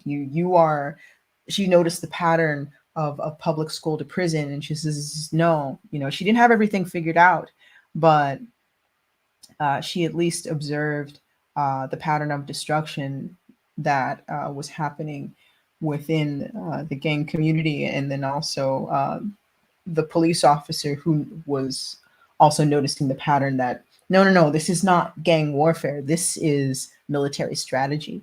And so being a part of this project was incredible and very transformative and heartbreaking. And after I finished the very last panel on the very last issue, I cried. I seem to cry a lot. I don't plan on that, but on the very last page, there are real tears that soaked into the keyboard and like into the last panel. And I actually tried not to make Destiny, who's the main protagonist, look like me at all. I'm going to be selling some of the originals from the book, you know, probably next month, but I gave her all kinds of different hairstyles. I gave her like a bandana and like these 2 pigtails, and they were like, no, we want braids. And I was like, but people are going to think that the character is me. They were like, we know. I'm like, what? No, I don't want that. That's terrible. It's really just, you know, I have to say, just makes my point that much more like firm. See, I'm gonna go back to this peyote stuff here. Okay, I'm just gonna address the fact that AFUA doesn't need any of that peyote she's got on her right here. Look, I just like everything you've worked on, including Lovecraft Country, a TV show. How many artists have done like storyboards upon storyboards upon storyboards, did entire design sets and everything, and never had their name mentioned on a show? It's like everything you touch, you are literally leaving your imprint on everything. And I think what's so cool about Aquarius, the Book of Merit that you're working on, is that's like the ultimate stamp of who you are. And as I've gotten to know you over the years, this is what I'm really like seeing come together, and why this book is taking just so long to put together, because this is the culmination. This is AFUA's magna opus. You know, like this is just incredible. So we got two, and we could talk about this all day, of course, but we still got stuff to go through. So and there's a lot of genius stuff going on here. So Clifford called one set of genius. We have one more set left. Yep, actually, sets. And that also includes the Top Cow pilot season first look. So you get all. I should say there are 2 number 1s listed. The very first one that says pilot season on it, over in the top left hand corner, is actually issue 0. So that's the first one that was listed, but when they republished it, they listed that one as number 1. AFUA, for some reason, I'm sorry to cut you off. I have marked down for only one set of the that you have. You know what? You are correct. I only have one set of genius because I only have one issue 1. If you happen to find another issue 1, that's awesome. But I don't have another copy of issue 1. Like the actual the black cover with Destiny on the front of it. So I don't have another copy. That one always seems to sell out. I don't have a graphic novel of that one. Right? No, I don't have another copy of the trade. let me. Are you okay if I run everybody through what we do have in stock? Just Yeah, so, go for it. All right, and then we'll go back to it. Okay, so issues 0 through 5 has been called by Clifford. Clifford, the set is going to cost you $75 on that. Okay, and then we have one copy left of the issue 0 going at $25. Issue 5, we have 5 copies of that going for $10. We have issue 4, 4 copies of that going for $10. We have issue 3, 1 copy of that going for $15. We have 2 copies of issue 2 going for $15 a pop. And that is it, guys. If you are interested in any of these books, let us know with Genius. We still got so much stuff to go through. But yeah, true. Oh, the yeah, I just soloed those out so you can see them. I do have one other copy of the pilot season if somebody wants that. I don't have it listed in our inventory, but someone was asking about the pilot season graphic novel. So Joe is calling the issue 0. Joe okay. Thank you, Joe. Thank you, Joe. I appreciate that, brother. Okay, so the other issue 0 is gone. I'm going to run through those numbers again real quick, Afua. I'm sorry. Mm-hmm. All You're right. fine. I feel like whenever I start talking, that's when everybody's like, tell this guy to shut up already. We don't want to know what we got. Yes, exactly. We got to know what we have. 2 copies of issue 2 going for $15, guys. 1 copy of issue 3 going for $15. 4 copies of issue 4 going for $10. And 5 copies of issue 5 going for $10. All you got to do is call it as you see it. The pilot season has sold out. And we are going to move on from Genius and on to these beautiful books right here. Look at that. Oh, yes. Those are the bookmarks that are going to be a part of the graphic classics that Walter picked up. So, Walter, these are the bookmarks that will be signed and inside your graphic novels. Oh, okay. So those come with inside the graphic novel. Okay, I'm sorry. Yep. I'm dumb. I thought these were actual books, and I'm like, that looks kind of weird to be a book. Sorry about that. Yeah, no, I was just... It's comics, right? You know, there could be some weird kind of format, but we do have my very, very first Marvel cover that we spoke about, Half Dead. I actually, it's funny. I actually posed for this in a subway. Like I put my little digital camera timer on and ran over with a trench coat and like sat on the ground on the A train. Actually, this might have been around, gosh, was this around? No, this was after. Gosh, when was this? I want to say 2005, maybe, when I actually created it, and then it got printed maybe 2 years later. But yeah, I was always walking around New York with a digital camera and taking pictures of textures. So a lot of these are like paint textures from subway walls that are peeled up that I would like overlay in Photoshop. Like I would take pictures of maps so I could like redraw them in Illustrator. And I wanted to get like the fluorescent bulbs like bent and like warped in the subway doors, which are this kind of matte finish metal. And Half Dead is essentially about a Russian ballerina who comes to New York during a zombie apocalypse, and she gets turned into a vampire and fights vamps. But yeah, my buddy Jim Bott, who is the interior artist, hired me to do the cover. And so within it, I was listed as Lakota Sue. That was my that was my art alias at the time because I was doing music full time, and I didn't want people's opinion of my music to affect what they thought of my art. And plus I didn't want people to know that I was a woman doing comics, because when I would go to these comic conventions, sometimes I felt like I was this rare bird that they didn't want to scare, like, oh no, we don't want to, like, scare you by critiquing your work. And I was like, can you just tell me if the proportions are right, please? And I came from the world of classical music where it was just like, you were on key or you were getting off the stage. And so, yeah, this was my very first Marvel cover. And we only have one copy? Is that right? Or do we? Yeah, just one copy. We have two copies of AFUA. 2 copies? Okay. Yes. You know, I am just set me up for one, please. Okay. Copy that. Yes. I can set myself up for one, but I'm gonna throw it out. Actually, I'm gonna be fair. I'm so taken by everything you're saying. You really are. It's fantastic. All right. Brent Dishnu asked a question real quick. Oh yeah. Is there anything that I haven't worked on that I want to work on? I think it would be cool though to work on something magical like Doctor Strange, or like work on an X-Men book. Like really get into some like metaphysical stuff. And I like sci-fi.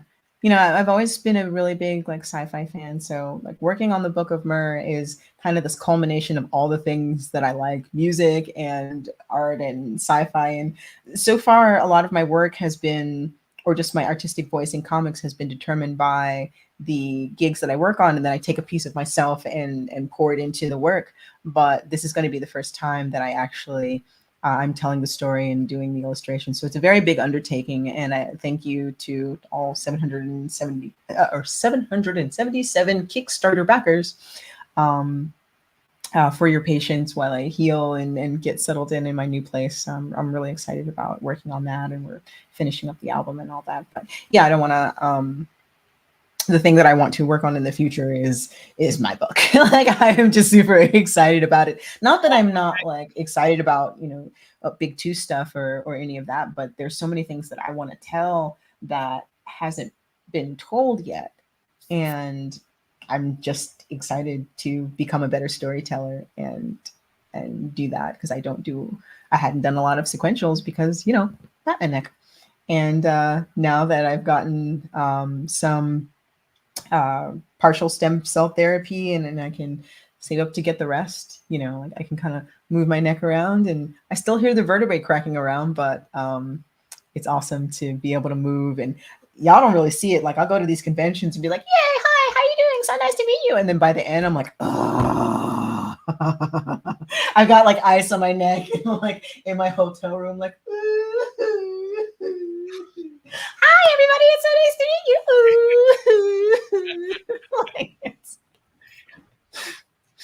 Like, all right, hold on a sec, AFUA. I'm sorry. I hate especially when you're telling us about giving us updates about, you know, what you're doing with Book of Myr. Real quick, Half Dead, we got 2 copies. Yes. They're both going for $40. If no one claims one of them, I am going to take it. But this is your chance to own AFUA's first cover in comics for Marvel for $40 right now. So call it as you see it. We are going to move on. And I'm so sorry. I feel so bad every single time. Like you were just no, please don't. You were fantastic. Okay, we have. Looks like somebody. Okay, Kyle is coming back. Yay! So Kyle. Thank you, Kyle. Thank you, Kyle. And I'll move through some of these really quickly because I know we don't have that much time left. We're only in the H's. We are in the H's, but we've gotten. And Kyle said if we don't get through the rest of it, it's okay. Let's see. Okay, so tell us about this. Just take your time with it. Don't worry about it. We do have 20 minutes. I'm sorry. We do have 20 minutes left, so we'll get through what we can. But then after that, there's Nick's original art show is going to be starting. Cool. And just to let everybody know, tonight at 8 p.m., we got Space Cadets featuring Jenna, Shanice, and Bean. So be sure to check that out tonight. And Honor, you want to take another try at Shanice? Shit. Now I'm going to shut up. What did you say? I said Shanice, not Shanice. Oh. Henri. As someone whose name has been said wrong for his whole life. I know. Come on, bro. Shame on me. I'm going to just go hang my head. I'm going to go stand in there. Hold on 1 second. Be right back. Okay. All right, guys. So we got Indigenous voices here. AFUA will be back in just a moment to tell us about it. But we do only have one of these books in stock. And it's a 1 in 75 ratio, and it's going to go for $150 today. This is a competitive price. I checked eBay for everything when I was pricing, and I went for the lowest prices I could get for you with a little bit of a markup, considering that AFUA is signing all of this stuff, and it is coming from her vault. So we're cutting you guys in on a deal here with this book. This is a really solid pickup. We're looking at $150 on this bad boy. And AFUA, feel free to tell us anything you'd like to add on about this book, because this cover is just absolutely gorgeous. Thank you. Marvel was doing their Indigenous Voices, or just their Voices initiative, where they have creators from the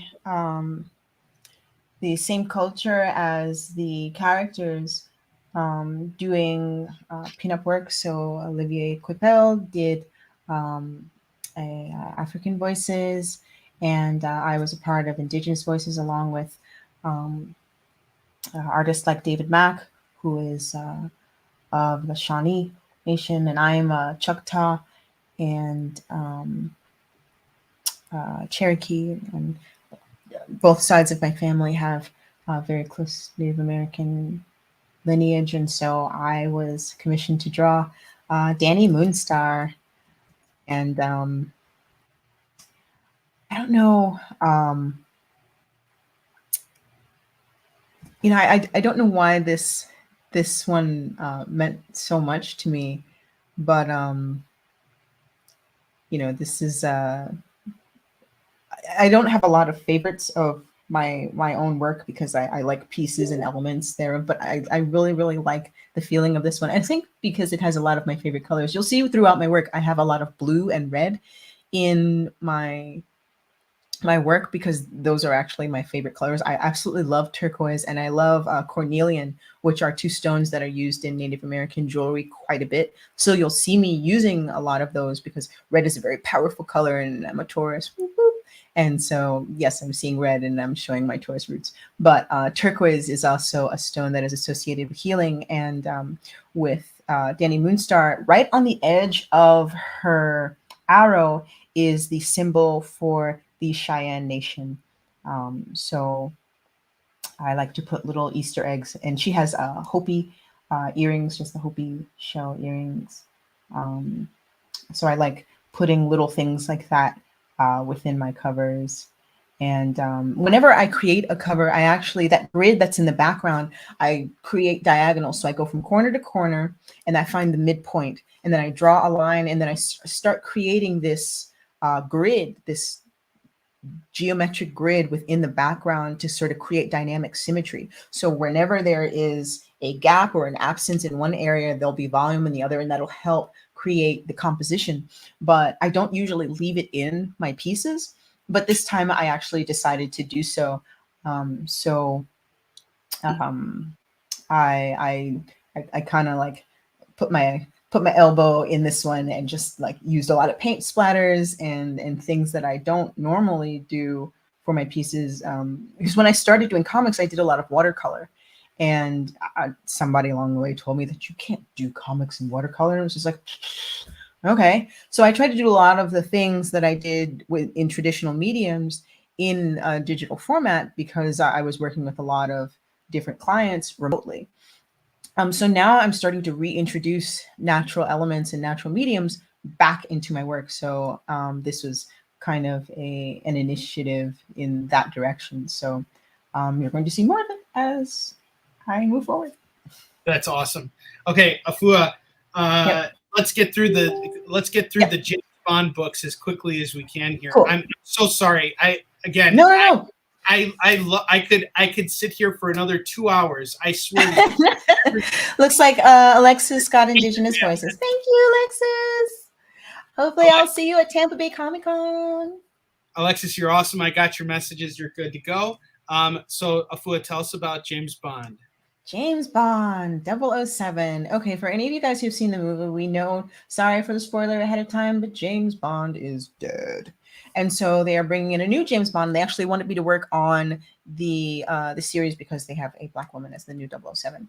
And so this was sort of the handing off of the torch. But I did covers 4 through 6. I know, spell broken.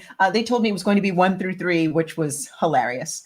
But then it got moved to 4 through 6. So I tend to do very, very detailed comps. Like I do a lot of like color comps. So a lot of these covers are showing some of my my process before I get into Adobe Illustrator. I do a lot of my finishes in Adobe Illustrator like a mad person. And so I have copies of issue 4, 5, and 6, and there are a lot of variants within there. There's a virgin cover. So this one here, I believe, is that issue 6? Yeah, that was issue 6. AFUA, do you want me to run through those prices quickly? Yes, please. Okay, all right. Let me go through these real quick, all right? And we'll move on to the next one. So we have issue 4 right here, guys. There is one copy of pages 4, 5, and 6, like the regular A cover. That would be the cover for issue 5, and then this is the issue 6. So this is the 3 covers here. We got the one set of the 3 covers going for $50. And then we have 5 copies of the issue 5 cover, which is going to be this guy right here. We have 7 copies of that going for $10. We have 8 copies of the issue 6 cover, which is right here. And then we have the 5 alternate cover, which is going to be this one. We have 2 copies of that going for $25. You would just put issue 5 alternate. And then we have the virgin variants for issues 5 and 6. What the virgin variants means is there's no copy on the cover. So this is the one for number 5. It's going to go for $20. And then we have the virgin for issue 6. That's going to go for $20 as well. We have 4 copies of each, so you guys can call it as you see it. Just drop in James Bond in whichever cover, and we're going to move on. Just because, AFUA, you got so much other stuff here that I want to get to before we're done. Cool. And we're not even at the point, because I know somebody was asking earlier, and maybe just because we're so low on time, I wanted to. Yes. Yes. Go ahead for the Totally Awesome Hulk variant, which is actually really, really hard to find. Okay, well, I know Alexis wanted a copy of the black cover, so that's issue 4. Okay, I got you down for issue 4. So we have it priced out as a set for issue 4. Did you want to just get all 3 books, all the A covers on that for $50, Alexis? Let us know if you want to do that. If not, we'll send you. I think what would we do that for, AFUA, for the issue 4? Are you comfortable with $20 if someone just wants the issue 4, or do you want to sell it as a set? Let's see. I guess it depends on what I've got. So the set 4, 5, and 6. I only have 1 set. Okay, so she's sold the set. The set's called by Alexis. Okay, cool. All right. So that one is sold. So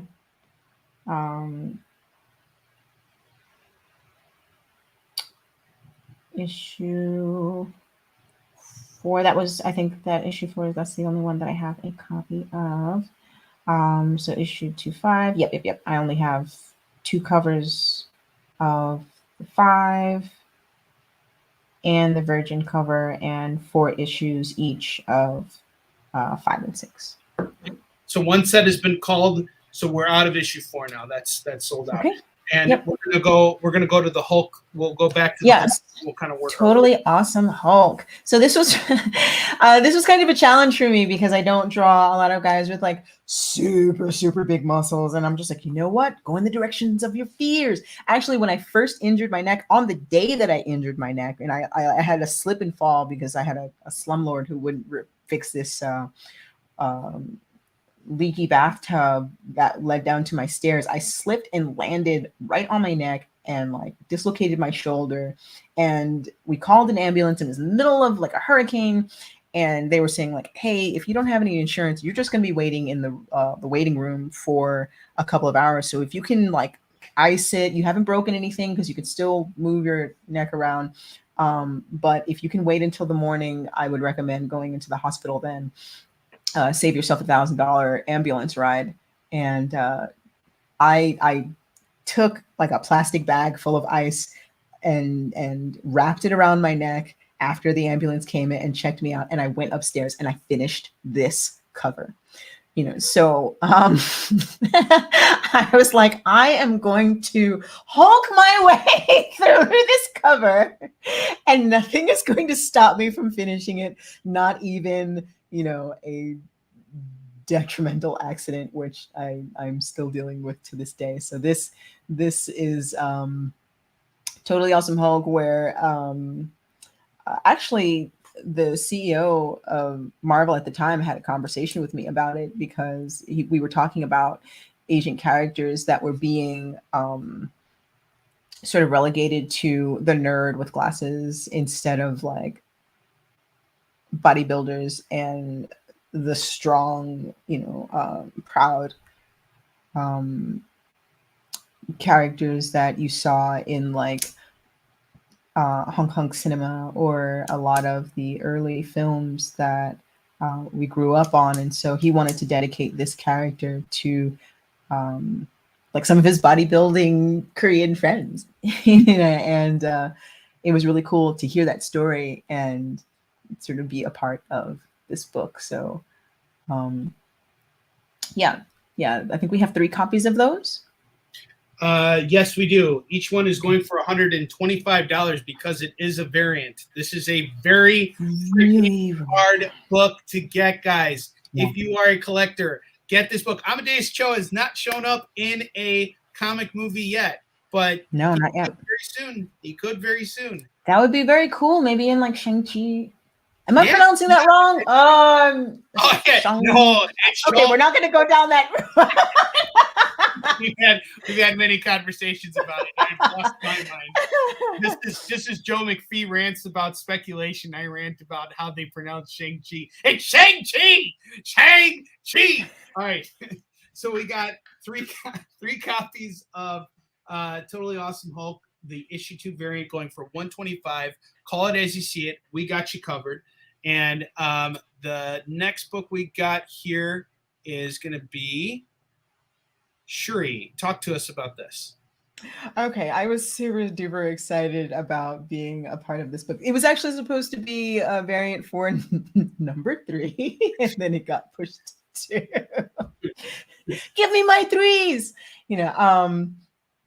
but Nnedi Okorafor, I believe, wrote this issue, and it was her run on Shuri. And this was sort of after the Black Panther initiative and Marvel bringing in more Black women into the fold. And when you really stop and think about it, like, can you name 20 Black female comic book artists? And we're not talking indie artists, we're not talking manga artists, we're not talking like independent, creators, like specifically comic book style artists. Or writers, for that matter. Sci-fi, absolutely. You can, and it doesn't mean that just because you haven't written comics that you cannot, but it is a very specific craft. And so Nnedi coming in and working on Shuri was absolutely awesome, and I love her work. And so this is the first appearance of Shuri and Storm on a cover, and because of the success of the film, I wanted to make sure that Shuri had sneakers, and so I just say sneakers. Sorry. Yeah. She had sneakers, like. Okay, well, if you saw the movie, you know what that reference is to. But of course, I absolutely love Adidas, so I gave her a version of Wakandan Adidas. And Adidas actually reached out to me about a gig after seeing Shuri's Wakandan Adidas on this. And yeah, this was a super fun cover to make because both of these characters are absolutely incredible. And so I was just super stoked to just have them together in one cover. And I actually did a complete pinup of Storm. Like I actually felt bad that I had to cover her up with Shuri, but it is Shuri's book, not Storm's book. So I think actually when I stop and think about it, this is my first time illustrating Storm on a cover. So I was super hyped. That's awesome. that's- So we got this book, the Shuri #2 variant. We have 2 copies of that going for $120 right now, guys. We have 3 minutes left, and the vault closes. Oh my gosh. 3 minutes Yeah. left, and the vault closes. So I will stop yapping and we'll move along. No, that's totally fine. Kyle's got an idea for us for Okay. something else we can do. So even though we haven't shown everybody everything, we can open up the vault again. Kyle's got an idea, either through another virtual signing event, AFUA, or through whatever else he has planned for you. And Shuri has been Alexis has got Shuri. Yay! Shuri for Thank you, Sam. Alexis. Thank you, Alexis. You are fantastic. Thank you so much. So I got everybody on everything. Someone was asking earlier about this Hulk. Again, one last chance here to call this book here, guys, because this is a hot pickup. We have 3 copies going for $125. We want to get these books out here so that AFUA has less to lug around with her when she goes to Hollywood and becomes a superstar, like to the skies. And we will never see her again because she will be in the cosmos with all the celebrities partying and laughing down on us common folk. Sorry, I'm just saying what's on all our minds here. So, and if you guys have any questions about anything that you saw, you can always message me, and I can get in touch with AFUA. And if AFUA is like, yeah, sure, we'll do it, then we can work something out. But yes, almost said schlep. I did almost say schlep, but you're not allowed to schlep on the EXP. So this has been so much schlepping fun. AFUA, thank you so much. We got to end in 1 minute. Alrighty. Have the last word. Oh goodness. Wow, thank you so much everyone for being here. Actually, there's one more book that I really wanted to push. If we go all the way down to the X-Men. Hold on. I'm going down there. Let's do it. I'm so sorry. Yep, we've got X-Men 92 #1. I don't know how many copies of those we have, maybe 6. 6 copies of those, and 6 copies. what do we got? All right. This was one of Marvel's hip hop covers, and they took really, really dope hip hop covers. This one was Souls of Mischief 93 till Infinity, and the classic X-Men mashed together.